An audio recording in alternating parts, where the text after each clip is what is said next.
Hello दोस्तों, स्वागत है एक बार फिर आप सभी का आपके अपने यूट्यूब चैनल पीएस क्लासेस पर।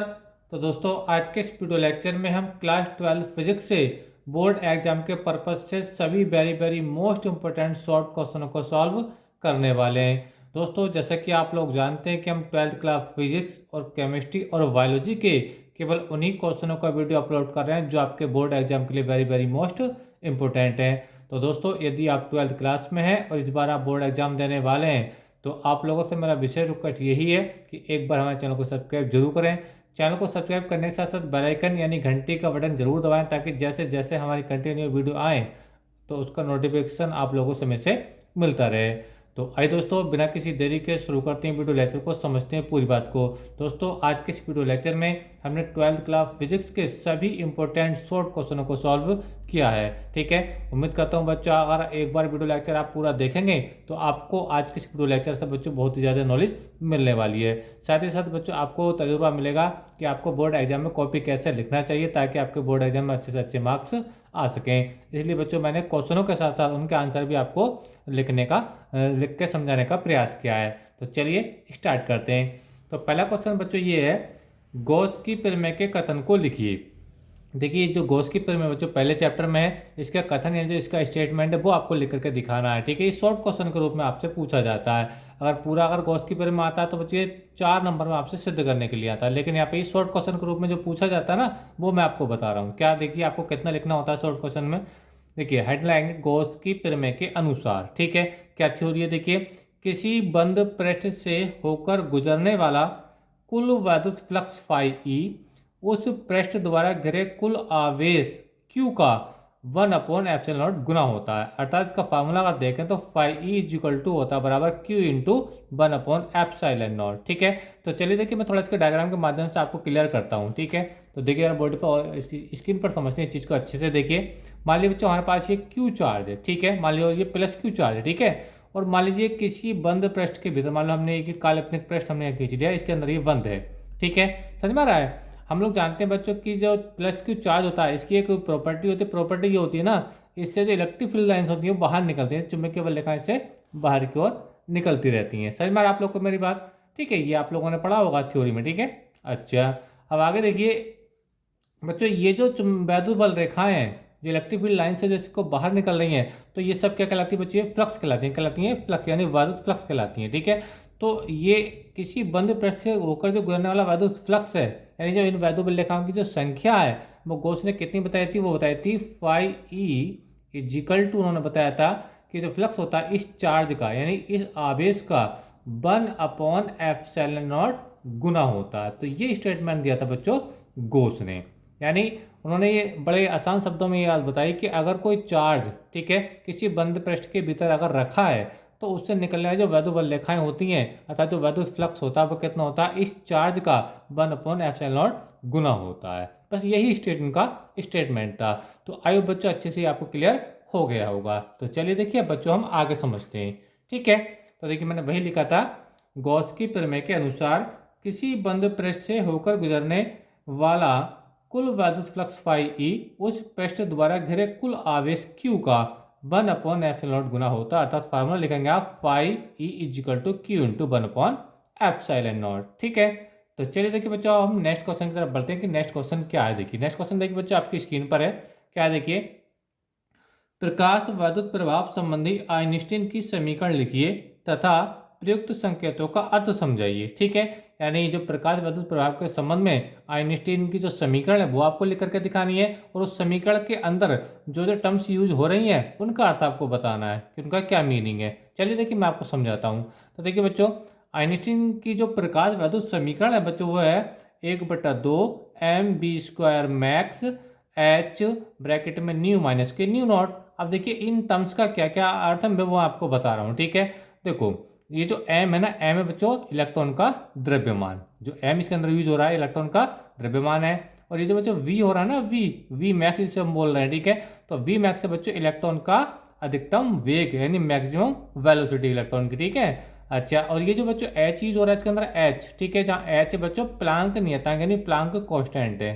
ठीक है, और ये जो आप न्यू देख पा रहे होंगे न्यू बच्चों, न्यू है बच्चों फोटोन की आवृत्ति है। ठीक है, और ये जो न्यू नोट आप देख पा रहे हैं बच्चों, तो न्यू नोट है बच्चों दिल्ली आवृत्ति है। ठीक है, तो ये इनमें जो इस समीकरण में जो संकेत यूज हुए हैं उनका बच्चे यहाँ पे मैंने मीनिंग यहाँ पे लिख करके दिखाया, क्योंकि इन संकेतों का अर्थ भी यहाँ पे पूछा है। ठीक है, समझ में आप लोग को मेरी बात।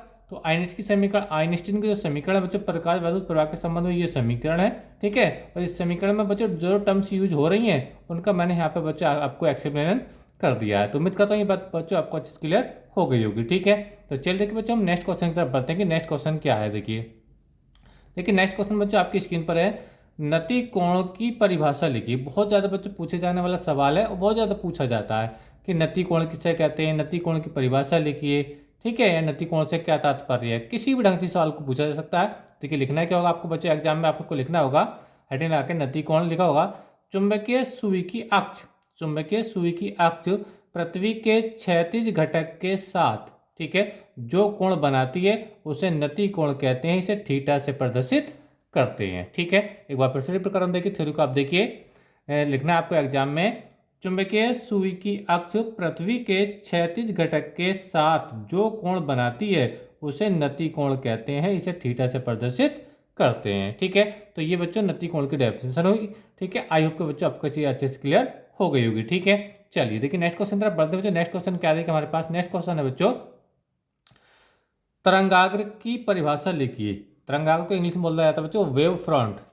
ठीक है, वेव फ्रंट की परिभाषा बतानी है, तो देखिए आपको हेडिंग लगाना है तरंगाग्र। क्या लिखना, देखिए किसी क्षण किसी माध्यम में खींचा गया वह काल्पनिक पृष्ठ जिस पर स्थित सभी कण कंपन की समान कला में हों, कोमा तरंगाग्र कहलाता है। समझ में आप लोगों को मेरी बात। देखिए एक बार मैं फिर से इसको रिपीट कर रहा हूँ, फिर इसका एग्जाम्पल देकर मैं आपको अच्छे से क्लियर करूंगा।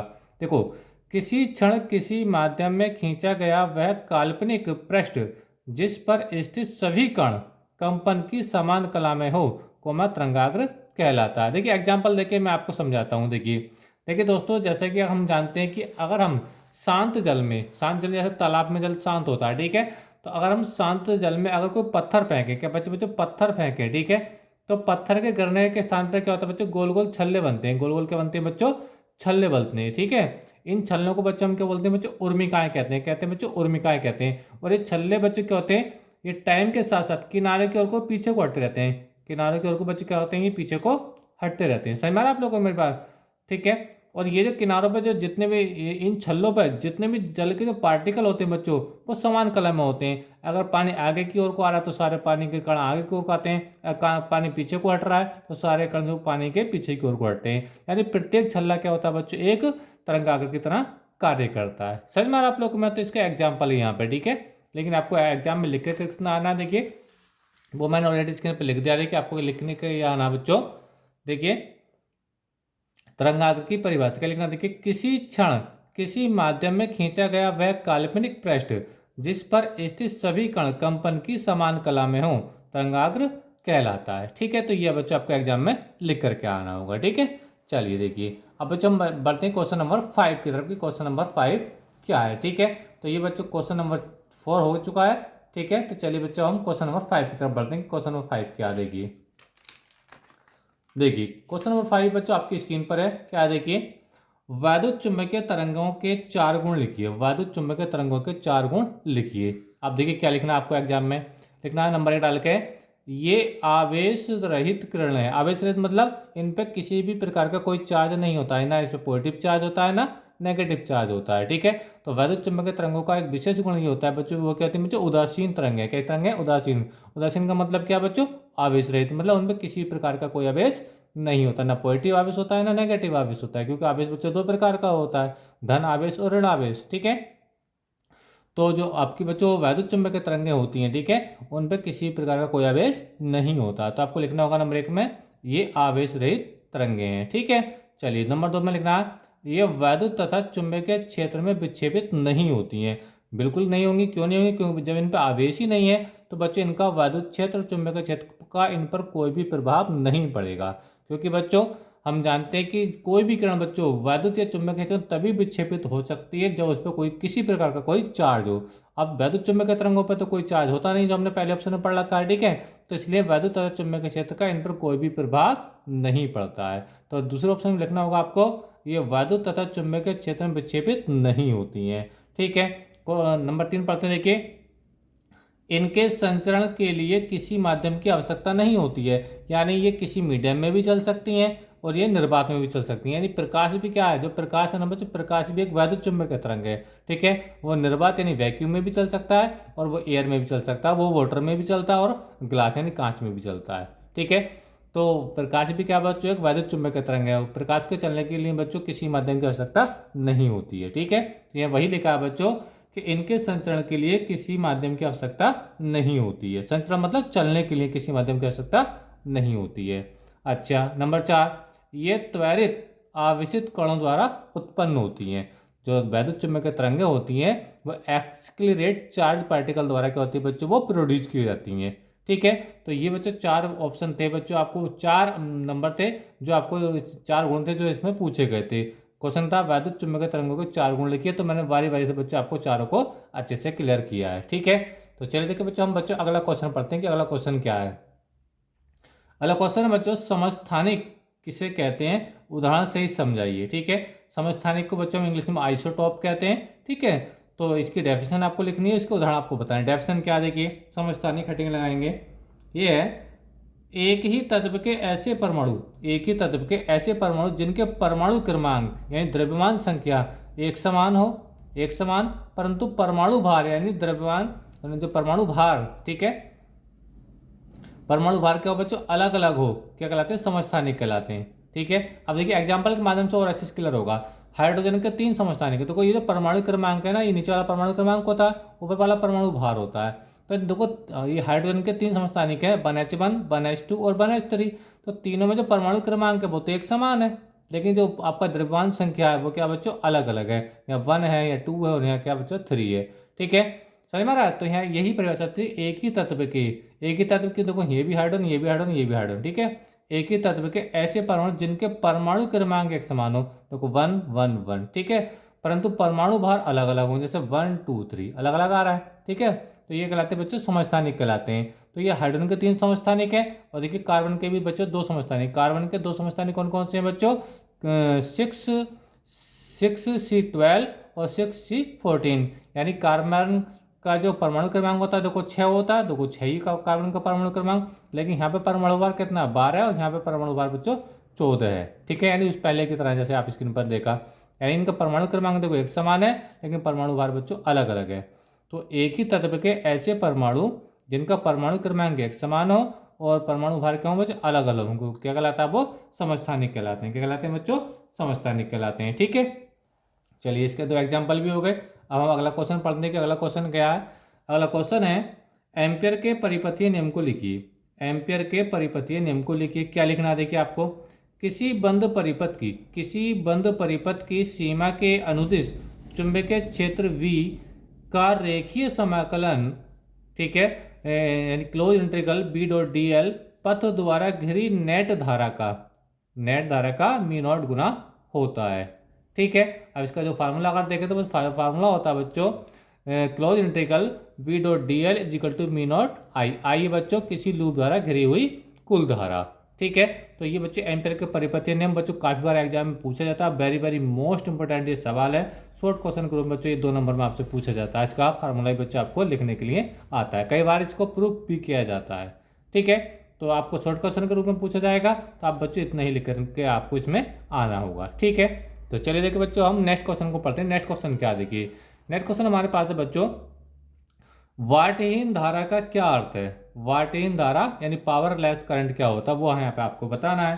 ठीक है, तो लगाएंगे हेडिंग, देखिए वाटहीन धारा क्या, देखिए जब किसी एसी परिपथ यानी ऑल्टरनेट, एसी का मतलब है ऑल्टरनेटिंग करंट यानी प्रत्यावर्ती धारा परिपथ। ठीक है, तो जब किसी एसी परिपथ में धारा प्रवाहित होने से कोई शक्ति क्षय न हो, ठीक है, तो परिपथ की धारा वाटहीन धारा कहलाती है। यानी कहा यह गया है कोई एक ऐसा सर्किट, ठीक है, जिसके अंदर हम इलेक्ट्रिक करंट को फ्लो कराएं और उसमें कोई भी शक्ति क्षय ना हो, कोई भी शक्ति नष्ट ना हो, ठीक है, यानी खर्च ना हो, तो उस कंडीशन की जो परिपथ में जो धारा होती है वो क्या कहलाती है बच्चों, वाटहीन धारा कहलाती है। एक बार फिर से रिपीट करते हैं कि वही लिखा है, जब किसी एसी परिपथ में धारा प्रवाहित होने से कोई शक्ति क्षय न हो तो परिपथ की धारा वाटहीन धारा कहलाती है। परिपथ की धारा को वाटहीन धारा कहते हैं। ठीक है, परिपथ की धारा को, यहाँ पे को सब लिख लेंगे, परिपथ की धारा को, ठीक है, परिपथ की धारा को वार्टिन धारा कहते हैं। ठीक है, तो चलिए देखिए बच्चों, ये आपको क्लियर हो गया होगा। अगला क्वेश्चन पढ़ते हैं कि अगला क्वेश्चन क्या है। अगला क्वेश्चन है बच्चों,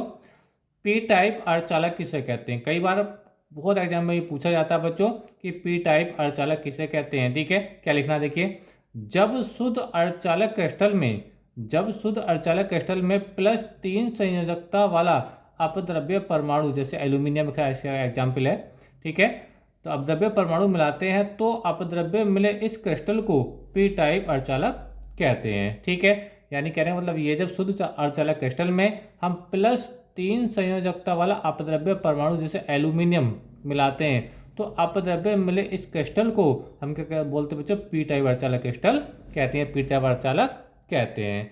ठीक है, तो आइए बच्चों, ये भी आपको अच्छे से क्लियर हो गया होगा। कई बार बच्चों एग्जाम में पूछा जाता है कि पी टाइप अर्धचालक क्या होता है। ठीक है, तो उम्मीद करता हूँ बच्चों आज के इस वीडियो लेक्चर में मैंने जो आप लोगों को 12th क्लास फिजिक्स के जो शॉर्ट क्वेश्चन बताए हैं, आपको उम्मीद करता हूँ बेहद पसंद आए होंगे। और मैं एक बार फिर से कह रहा हूँ बच्चों, एग्जाम के पर्पज से बच्चों ये वेरी वेरी मोस्ट इंपॉर्टेंट ये सवाल हैं। ठीक है, आप इन सवालों की तैयारी आप जरूर करें। ठीक है, चाहे तो आप इसका स्क्रीनशॉट ले लीजिए, मैंने शॉर्ट से शॉर्ट इसकी डेफिनेशन लिखी है ताकि आपको ज़्यादा लेंथी तरीके में आपको लिखना ना पड़े, यानी कम लिखने के बाद ही आपको ज़्यादा से ज़्यादा नंबर एग्जाम में प्राप्त हो सकते हैं। ठीक है, और इसी प्रकार बच्चों 12th क्लास फिजिक्स, केमिस्ट्री और बायोलॉजी का सभी इंपॉर्टेंट सिलेबस आंसर के साथ पाना चाहते हैं तो हमारे चैनल को सब्सक्राइब जरूर करें। चैनल को सब्सक्राइब करने के साथ साथ बेल आइकन यानी घंटी का बटन जरूर दबाएं ताकि जैसे जैसे हमारी कंटिन्यू वीडियो आए उनका नोटिफिकेशन आप लोगों को समय से मिलता रहे। तो चलिए देखिए बच्चों, मिलेंगे नेक्स्ट वीडियो में किसी नए टॉपिक के साथ। तब तक के लिए धन्यवाद, बेस्ट ऑफ लक। वीडियो अच्छा लगा तो वीडियो को लाइक और कमेंट करके जरूर बताएं। मिलेंगे नेक्स्ट वीडियो में। Thank you, best of luck.